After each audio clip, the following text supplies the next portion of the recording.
When I got here, I wanted to die. What did you deserve? I deserved to die. Two brutal murders shatter a quiet town.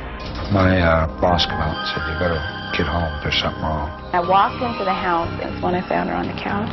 Two families torn apart. My mother was 8 months pregnant when he killed her. And I never got to say goodbye. They thought their ordeal was over. He has the coldest eyes I've ever seen in my life. They just look right through you. His sentence? Life in prison. A judge slammed the hammer and said, "This man's going away for life." This is a man who should never be out of jail. Just imagine the family's outrage when the killer was freed on parole. What interest do I have in it? I'm one of his victims. I know that I'm all right. There's no way to rehabilitate a man like him. He's a sociopath. Then outrage turned to fear. He said all these years is that he's going to get whoever tried to block his release from prison. He could see his parole officer at 1 o'clock on Wednesday and be on my front doorstep at 5 o'clock the same day. But the families say they won't be victims again. He doesn't want to mess with us. Susan Spencer reports. He thinks that one of you is going to come after him. Could anybody blame us if we did that? A 48 hours mystery. What will happen when a killer walks free?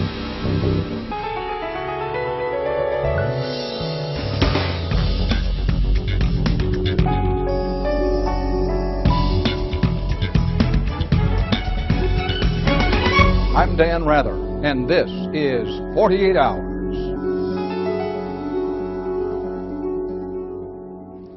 Two women were murdered almost 30 years ago in the quiet Oregon town of Medford. Their killer was caught, convicted, and sent to prison for what was supposed to be life. Case closed? Definitely not. The battle over how justice should be served was just beginning. Good evening. A trail of bloodshed and grief led to a relentless fight to keep a killer from walking free. Two families on a mission, using law and emotion to try to stop the convicted man's prison sentence from being cut short. When we first brought you this story 4 years ago, their struggle seemed lost. The murderer, after serving his time, was being released, saying he had been rehabilitated. Not a chance, said many people in Oregon. They were frightened that a killer set loose would strike again. The mystery began to unfold on a frigid winter day in 1969. Medford was pretty much a small town at the time. Very quiet town. Very, very quiet place. I have good memories of Medford. It was a new home for the 5 children of Laverna Lowe and her new husband. They were starting a new life together. It was a real happy time for us. I mean, everything was peaches and cream. Laverna's daughter Pam was 12. Mom always stayed home, baked cookies, and told us she loved us in the morning before we went to school. She was always there for us. She was very much part of our lives, you know. Ken was 13 at the time. We were real close. I remember Mom kissing us at the front door, telling us goodbye and saying, "I love you." You know, she always told us she loved us before we left the house. It was a terribly cold winter day. There was snow on the ground. It was a bad day, yeah. Jack McMillan was captain of the Medford Police. Yeah, it was a bad day. Being the youngest, I was the first one home from school. Laverna's daughter Becky was only 8 at the time. And I walked into the house and I took my shoes off, and then when I turned around, it's when I found her on the couch. I thought she'd cut herself. The youngster didn't realize it, but her mother had been murdered, the victim of a cold-blooded killer. It was obvious that she had been shot with a .22 caliber pistol. Incidentally, she was about 8 months pregnant, as I recall. My boss came out and said, "You better get home. There's something wrong." Cliff and Laverna had been married less than a year. I remember coming out and seeing the police speaking to my stepfather, and he was crying. The man was in shock. Police didn't know why she had been murdered, but they soon had a suspect. 24-year-old Russell Obremski, who'd been a house guest at the Lowe's that weekend. Laverna's husband had known him a bit growing up. Obremski was passing through Medford and needed a place to stay. The family welcomed him into their home. He was fairly friendly. Mike was the oldest child. He was kind of outgoing. He was a fun guy, or seemingly so. Seemed carefree, footloose, fancy-free, joking around with us all the time. But there was something about the young man that shook them all. There was just something about it I didn't trust Russell Obremski. Something that shakes them to this day. He has the coldest eyes I've ever seen in my life. I mean, they just look right through you. Them eyes, I don't know, they still send a chill down my spine. Only hours after Laverna's body was found, Obremski became the most wanted man in the West. He should be considered armed and dangerous. We had one homicide. I can't feature why he would have shot her even, you know, I mean, why? That's what I don't understand. Police knew the longer the killer was on the loose, the greater the danger he might strike again.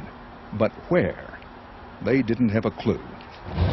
Then, across town, police got word of something else, something very troubling. A 34-year-old woman, Betty Ritchie, had driven up to the West Main pharmacy with her two young sons, Bill and Bob. We all had the Hong Kong flu. 1969 was a big year for Hong Kong flu. We pulled up in front of there, and my brother was to go in and get the prescription. Went into the pharmacy, had the prescription filled out. I was asked to wait in the car, but I said I want to go in and look at the toys. No young boys. Came back out, and the car was gone. Betty Ritchie and her red Chevrolet were nowhere to be found. And I never got to say goodbye. Police made a chilling discovery. They found a hay truck in this parking lot. It was Russell Obremski's. The motor still running. Obremski, gone. Police concluded that this violent man had kidnapped Betty Ritchie here while her kids were still inside the store and fled in her car. We really don't have a clue which way he's gone. Nobody's seen anything. This lady's come up missing in her car. We've simply got to rely upon the eyes and ears of the community to give us a hand. Then, from up in the mountains, a witness reported seeing a red car heading up Carberry Creek. It had two people in it, and a short time later, it came back down Carberry Creek, and he only seen one person in the vehicle, the driver, which was a male. We gathered up a party of men, all the men that we could spare, to see if we could find any trace of her. After hours of searching, they found what they feared the most. Betty Ritchie had been raped and murdered. Right down in this area is where we found Miss Ritchie. Her body was nude, and she had been thrown out and had slid down the hillside in the snow. They found the body, but where was Obremski? A witness saw the red Chevrolet head south on the interstate toward California. Obremski had driven the stolen car more than 400 miles, finally stopping at a beach on Monterey Bay. Some surfers alerted the police after they looked in the car and became suspicious. The back seat was covered with blood. All the floorboards and everything were saturated. And the murder weapon? It was on him. Russell Lauren Obremski was arrested and charged with the first-degree murders of Laverna Lowe and Betty Ritchie. It was a sensational trial, piles of evidence, and 64 witnesses against him. Obremski didn't take the stand. He was found guilty of both murders and sentenced to spend the rest of his life in prison. Or that's what everyone thought at the time. Now, he's getting out. He's dangerous. I dread the day he gets out, I do. The man killed twice. I think he'll kill again. It's crazy. It's absolutely crazy. Coming up. I killed two women for no reason whatsoever. But the killer says he deserves to come out from behind bars. I'm no longer being prosecuted, Mr. Stellinger. I'm being persecuted. Can he be trusted not to kill again? I know that I'll never hurt anybody.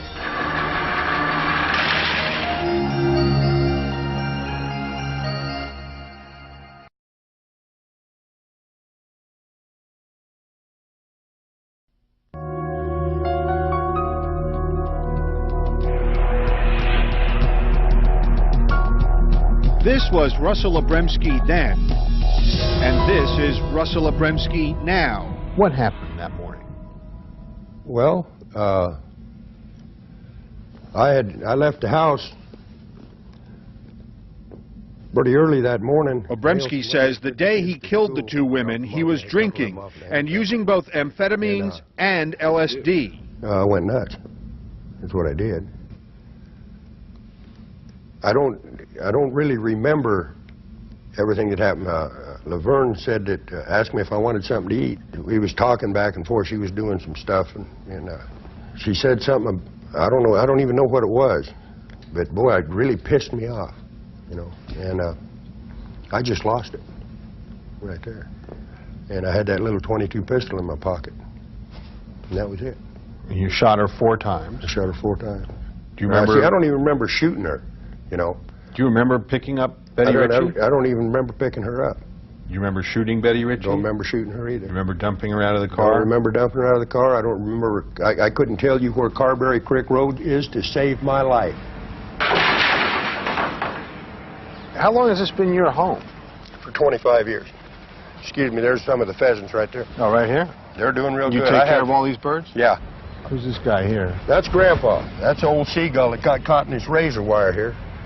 And I dug him out of the razor wire, patched his wing up, sewed it up. He knows nobody's going to bother him. And, you know, that's kind of the way I feel in here. So who gets out of here first, you or that seagull? I'm beating him out. Yeah, I'm beating him out. 8 days remain before Russell Obremski leaves his birds and nearly 25 years in prison. He's being paroled. Russell Obremski's life started out peacefully enough. He grew up here in Fort Klamath, Oregon, where one lady remembers him as a sweet kid who was always welcome at her house. But then, around the time he turned 10, Russell Obremski's life took a sudden turn. His mother died, leaving Obremski in the hands of his stepfather. My stepfather used to beat me all the time. He was drunk quite a bit. He used to beat me quite often. About 1 year later, Obremski moved to Klamath Falls, where he was adopted by his grandparents and lived in this house on the outskirts of town. My grandparents, they were really good people, and they really cared a lot about me. But I was so full of anger and bitterness and stuff like that, they didn't stand a chance, you know. It wasn't long before Obremski started getting into trouble. It started when he was 12 years old. He was caught trying to break into a school. From then on, the charges got more serious, graduating from juvenile to criminal court, from misdemeanors to felony.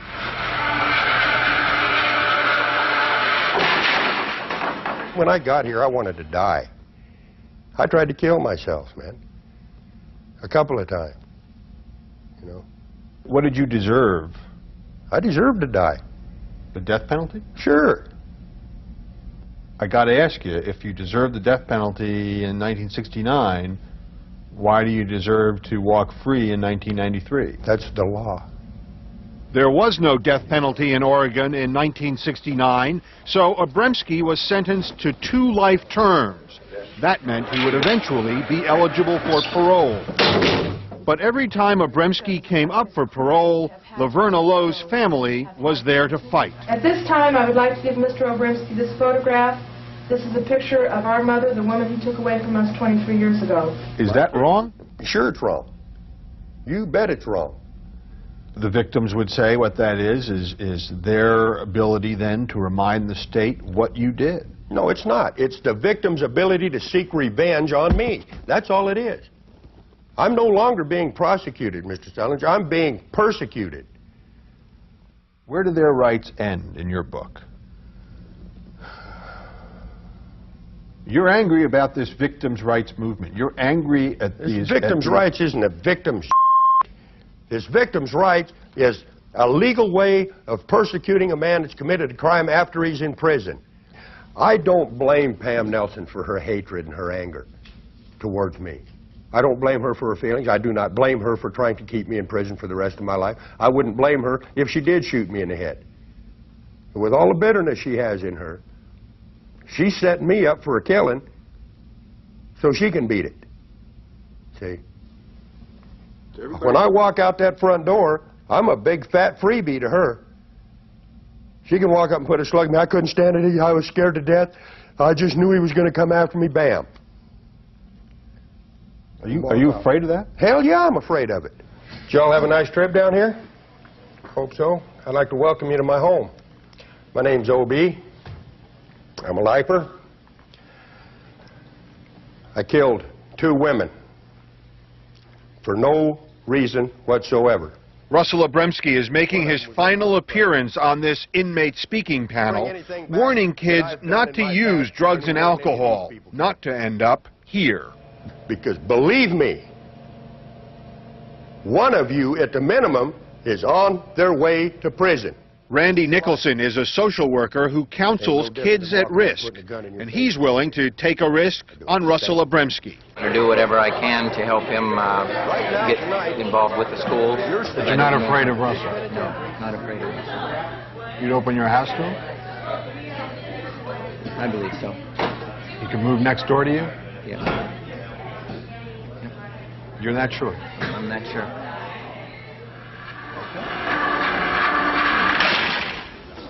This is it. This is my cage here. You'll have to excuse it, it's a mess. I wasn't expecting you to come up here. Yeah. That's where I live. And this is my view. This is what I look at. I like that tree. Me and that tree are good friends. What does the tree represent? It's just freedom. He's out there. Been out there, he's strong. There are people out there who say, these guys can't be rehabilitated.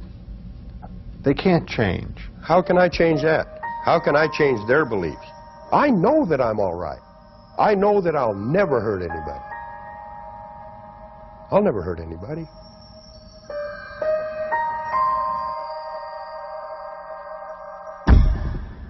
Just ahead. I thought that a man who committed the type of acts that he committed should never be put out on parole. A killer is about to get his walking papers. We were told, you know, sooner or later he's going to walk and there isn't anything you can do about it. But some are trying to stop him in his tracks. Keep him in prison where he belongs.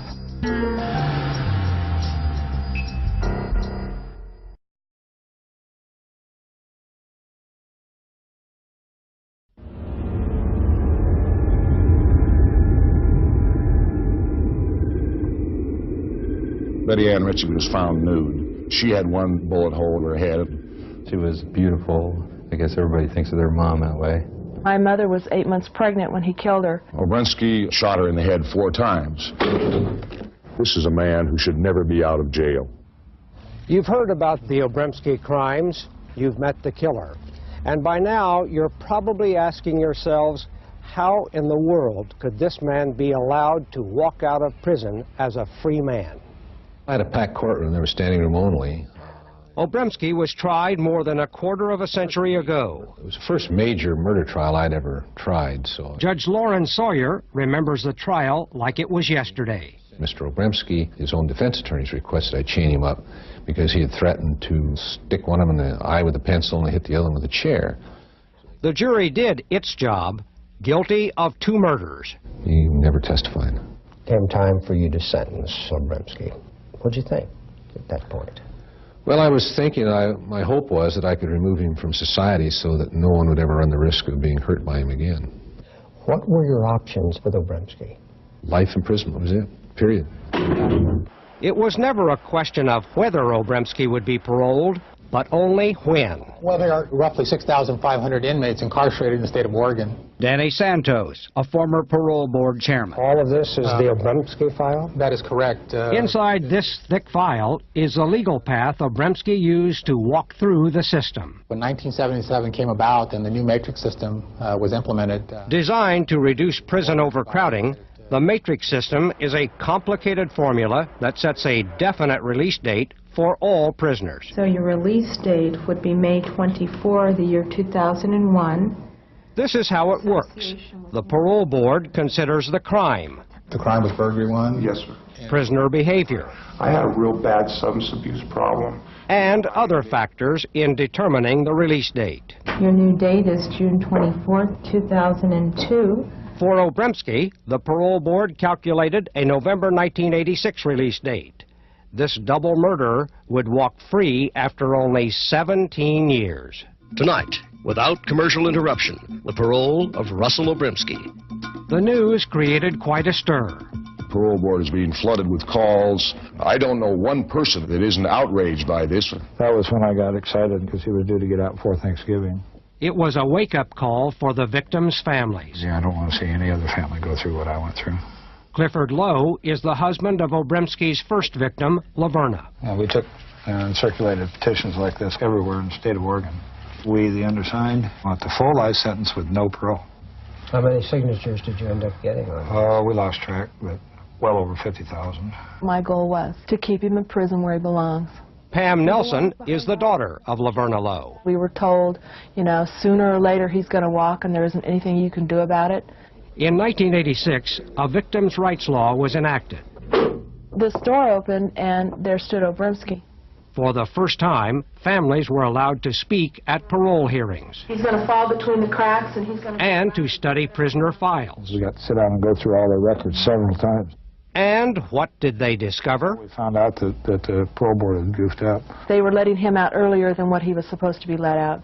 Incredibly, the parole board had miscalculated Obremski's sentence by 7 years. How did the board make that mistake back then? Well, it was actually in the calculations of the history risk score when you take into consideration the number of crimes, the number of incarcerations. If it sounds confusing, it is. But the result, Obremski's release was reset to 1993. Every other man that was in this penitentiary in 1969 doing life sentences for first-degree murders, and some of them were a hell of a lot more heinous than the ones that I committed, are on the streets. Over the next 7 years, Obremski fought to get out. I just graduated from drug and alcohol, self-awareness. The families fought to keep him in. Mr. Obremski, how did it feel to rape the twitching body of a pregnant woman? That's not a parole hearing. It's a trial. I have been retried, convicted, and sentenced 8 times for the same crime. He's going to do it again and again and again and What again. What they thought didn't matter. By law, Obremski's release depended finally on what the doctors thought. What I found was an antisocial personality. Doesn't really follow the rules. Dr. George Succo is a psychiatrist who testified for the prosecution at the trial in 1969. Talking with him at the time, did you see any possibility of him being cured? No. Dr. Davis. But this psychologist got the final word. Robert Davis was hired by the parole board to examine Obremski. I have seen over 800 individuals for the parole board. A positive review from Davis would allow Obremski to walk out of prison in 1993. In my opinion, using all the criteria, in many years of doing this kind of thing, I concluded that Mr. Obremski was not a clear and present danger. I like Russell Obremski. I know Russell Obremski.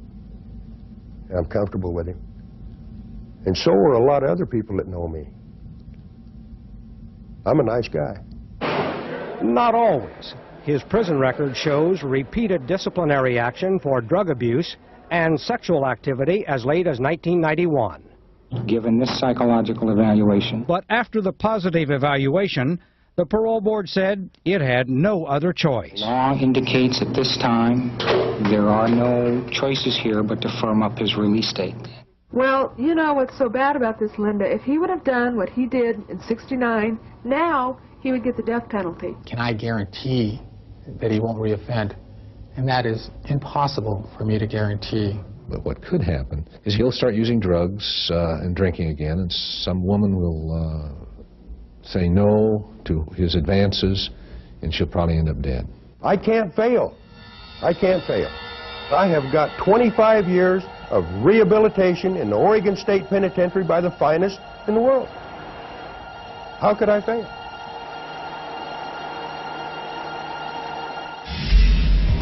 What interest do I have in it? I'm one of his victims. Still to come. Turning loose to kill again? I think it's crazy. Is release time also revenge time? He doesn't want to mess with us. He thinks that one of you is going to come after him. Could anybody blame us if we did that?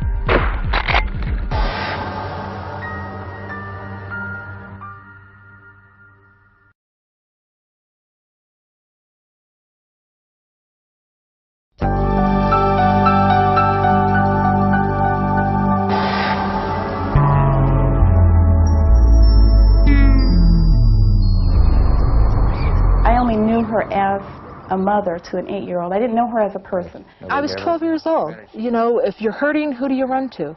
It's never over. You miss them forever. Just one day, you never get a chance to say goodbye, and they're gone. The shots Russell Obremski fired shattered the lives of 2 families. The 7 children of the murdered women became Obremski's victims, too. Most left Oregon long ago. You can give me that nightlight off the TV? And with Obremski about to walk free, Laverna Lowe's older daughter, Pam, is fleeing Oregon now. They're not going to monitor him on a daily basis. They're not going to babysit him. He's not. Pam makes no bones about it. She is scared. You know, he could see his parole officer at 1 o'clock on Wednesday and be on my front doorstep at 5 o'clock the same day. There's no peace of mind in that. Why should he want to come after you? I've been a major burr in his saddle since 1987. Did you wipe out the medicine cabinet and check the drawers? Russell Obremski tells us that he thinks that one of you is going to come after him. Could he blame us? Could anybody blame us if we did that? Missed.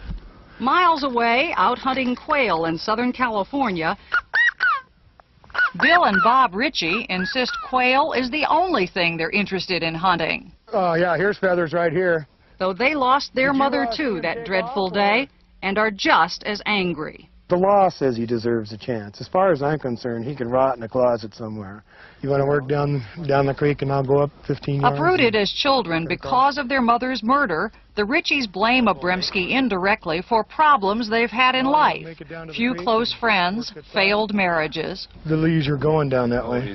They think he will leave them alone now, but if not... He doesn't want to mess with us. Yeah. What do you mean he doesn't want to mess with us? He doesn't.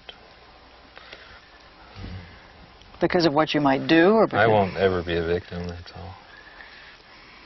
Yeah, I'll protect myself.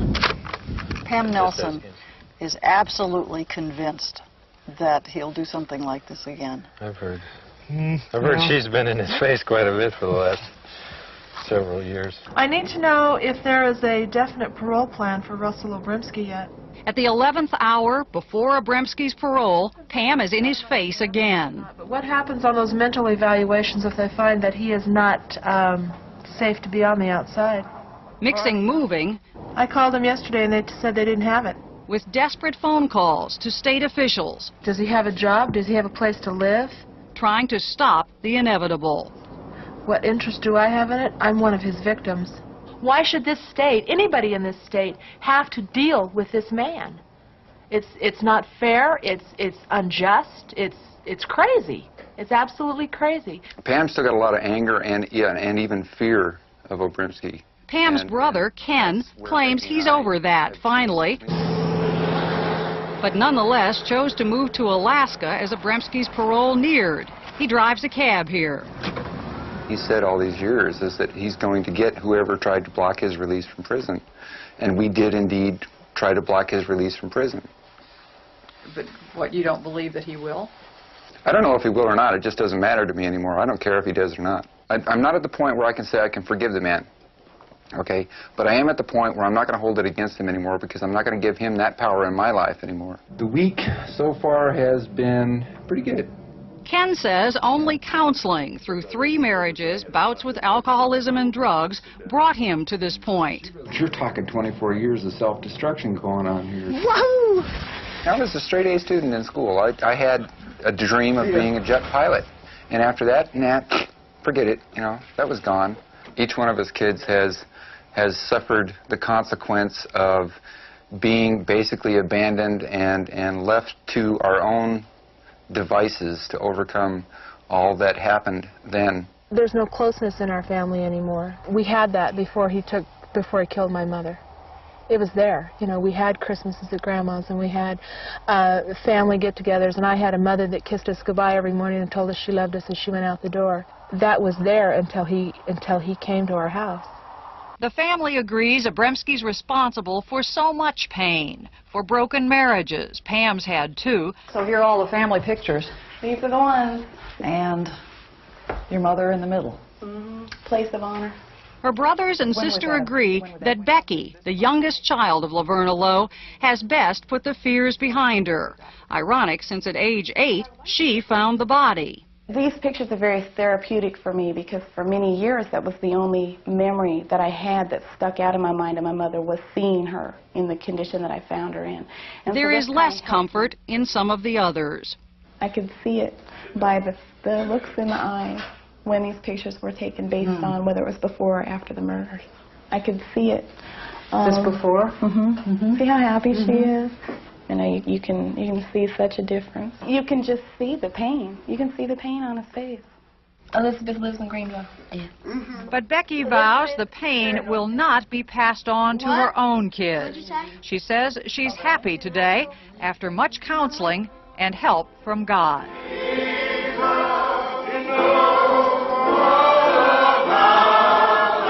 I think the first step in overcoming this was forgiveness. And we didn't only have Obremski to forgive.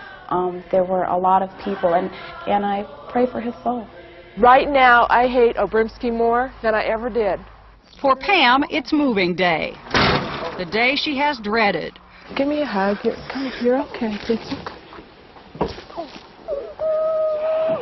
But her battle lost, the only place Pam is moving is away from Obremski. You know, I didn't realize how hard it was going to be to leave. And being forced out, or feel like I'm being forced out. You know, I went to high school where my mom went to high school. If I feel a need to feel close to my mom, all I have to do is go into town and go to one of the houses that we lived in as kids and have memories. I'm not going to have that anymore. And that's really going to be hard for me.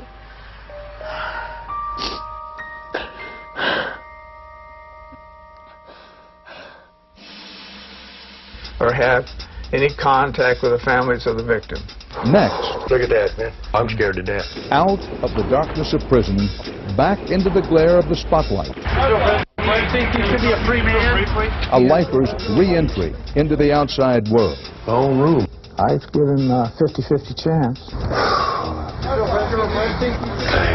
I need a cigarette.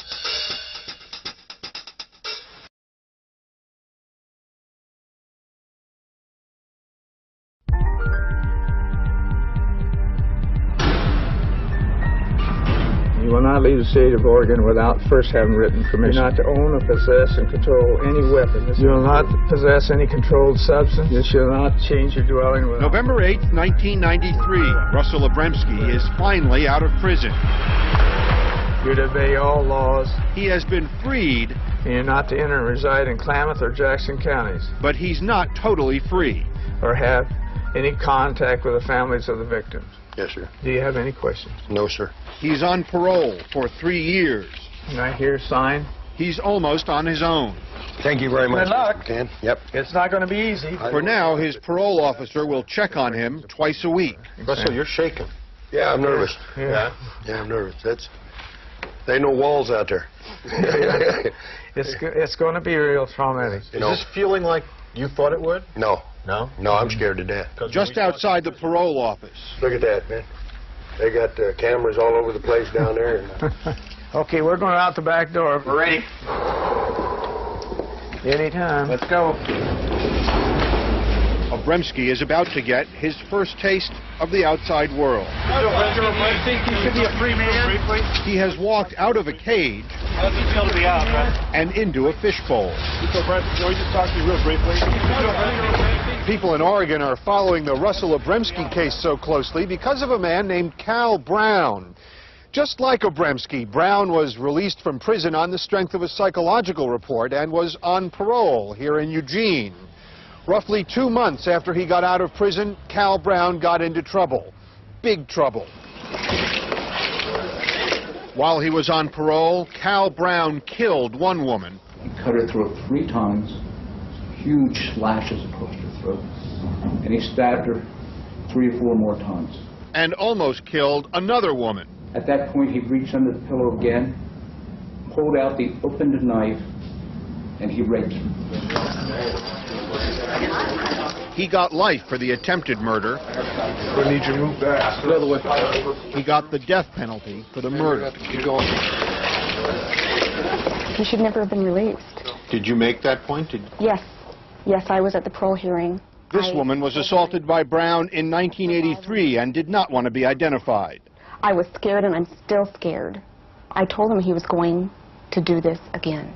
Her testimony in court helped put Brown in prison for 7.5 years. But nothing she said to the Oregon Parole Board could keep him there. I have ran that through my head over and over, thinking, if there was just one thing I could have said, that girl in Seattle could still be alive.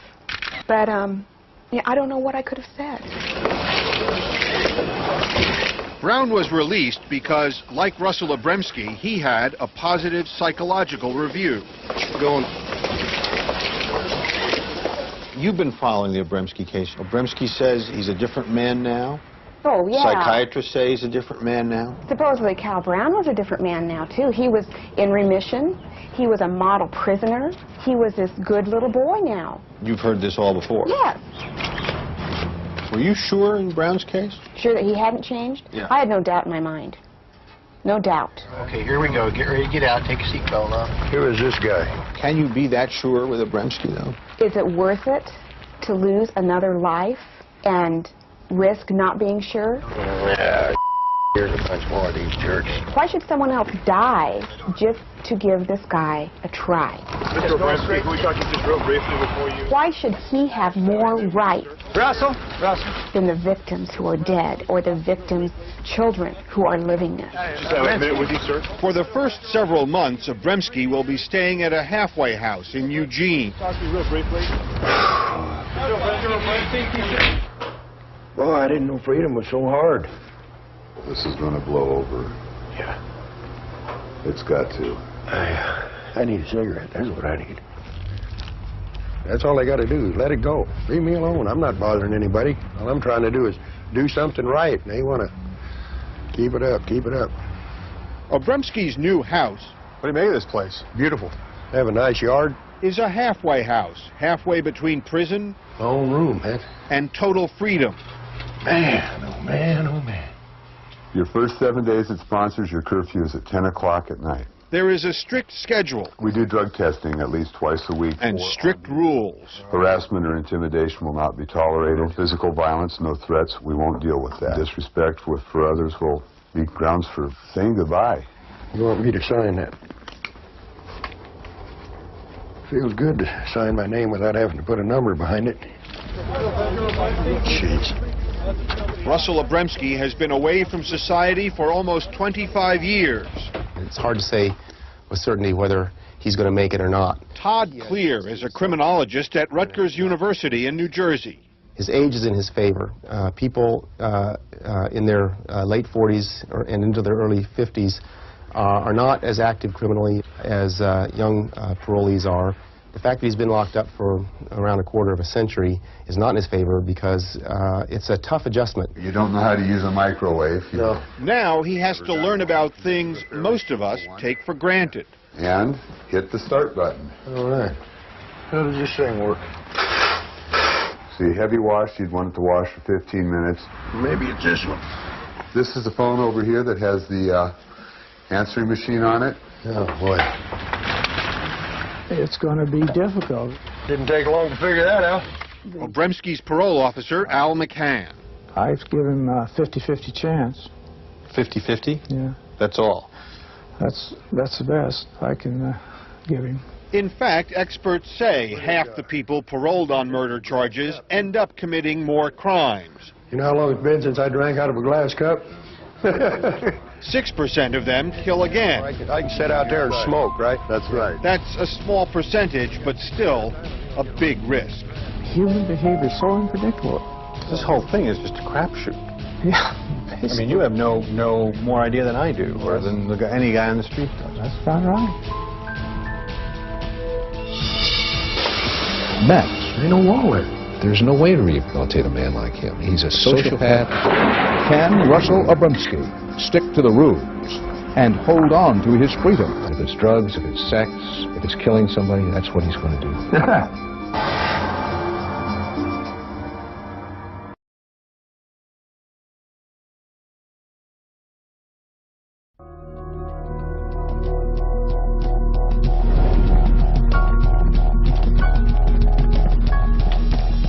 He's capable of, I think, raping and killing. I really do. I think he's a very violent person. And I don't think he's changed that much. While his victims can't forget the crime he did, Russell Obremski can't forget the time he did. I want to put that in a frame. Looks like a star for every 5 years. Every 5 years. A going-away present from a fellow inmate after nearly 25 years in prison. He told me, he said, put this in a frame and hang it on the wall, and every time you start thinking about doing something stupid, he said, count the stars. See if it's worth it. Look at that, man. You got another tree to look at. Yeah, but look at that one, man. There's no wall between me and that tree. There's no way to rehabilitate a man like him. He's a sociopath. He's going to do whatever makes him feel good at the moment. And if it's drugs, if it's sex, if it's killing somebody, that's what he's going to do.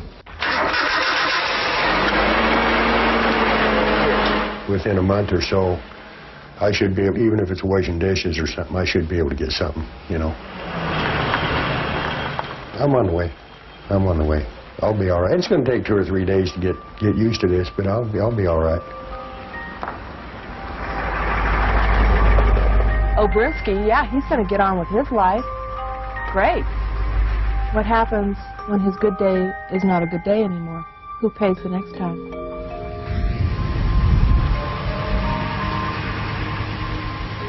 So, what happened to Russell Obremski? He started off on the straight and narrow with a job on a ranch and a new girlfriend. But Obremski soon found himself back in court, charged with sexually abusing a 4-year-old relative of his girlfriend. He was acquitted on that. Obremski said the charges were fabricated to get him back behind bars. But he managed to get there on his own. This double murderer was sent back to prison in 1994 for drinking alcohol. I drank a glass and a half and spent half the night in the bathroom. A violation of his parole. Parole release will be denied. For that, an appeals court ruled he must now serve out his life sentence. The children of Obremski's victims are getting on with their lives. Well, I guess we're getting old. Yeah, Not that old, though. Betty Ritchie's 2 sons say they feel secure now that Obremski is back in prison. How you feeling? Yeah, I'm doing all right. Did Bubby come over, Pam? Laverna Lowe's daughter, Pam Nelson, she led the fight against parole, is living with her family in Nevada. There's some salsa. Come on, buddy. Oh, you. She left Oregon out of fear and has no plans to move back. What is this, marigolds? She, too, says she can now go on with her life because her nightmares about Russell Obremski have ended. And I don't feel like a victim anymore. I don't have to worry about what he's doing, and I don't care what he's doing. He's where he belongs, and that's all that matters. As for the system that set him free, the state of Oregon now requires more psychological reports before a violent criminal is paroled. And since we first brought you this story, many states have passed tougher rules on parole. Some are moving to abolish it for the most violent criminals, leaving no chance that a killer like Russell Obremski could ever walk free. I'm Dan Rather, and that's 48 Hours. Coming up Thursday on our next 48 Hours. You are sick! Get the hell out of here! You can pick your house, but you can't pick your neighbors. A 9-year family feud. It's definitely a war, Harold. Neighbor. They hate each other's guts. Versus neighbor. He's going to fight me. I certainly am not going to have these 2 chase me out of my house. You people are pros. And It's full of combustibles. It's wall-to-wall junk and trash. imagine living next door to this. We've seen her outside jumping human waste in the yard. Get away! Get away! Run me over. Trouble next door. Leave me alone. This Thursday night